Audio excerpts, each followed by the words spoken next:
Sessiz kaldım, sözlerin bitti. Gözlerimde izlerin gitti.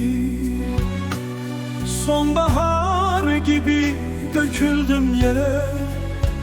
Sen gittin, ben de kayboldum yine. Gittiğin gibi dönmeyecek misin? Bu aşkı böyle silecek misin? Bir yanım hala seni beklerken, sen hangi elde gülüyor musun?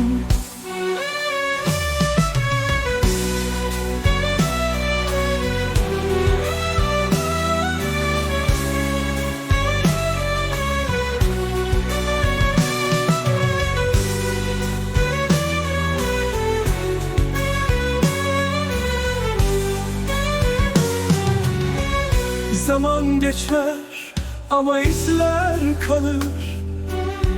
Unutmak kolay değil, için yanar. Her şarkıda sen, her sokakta iz. Kalbin soruyor, sen de özlüyor musun? Gittiğin gibi dönmeyecek misin? Bu aşkı böyle silecek misin?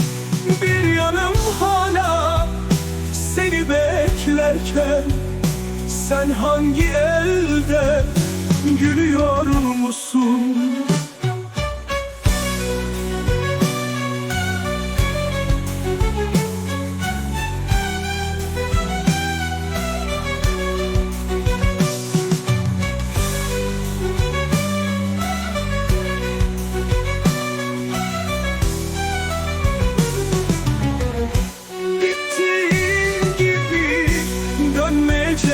Misin?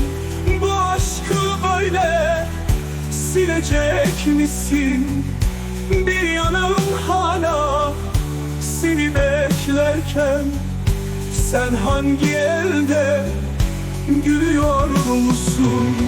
Gittiğin gibi dönmeyecek misin? Bu aşkı böyle silecek misin? Bir yanım hala seni beklerken, sen hangi elde gülüyor musun?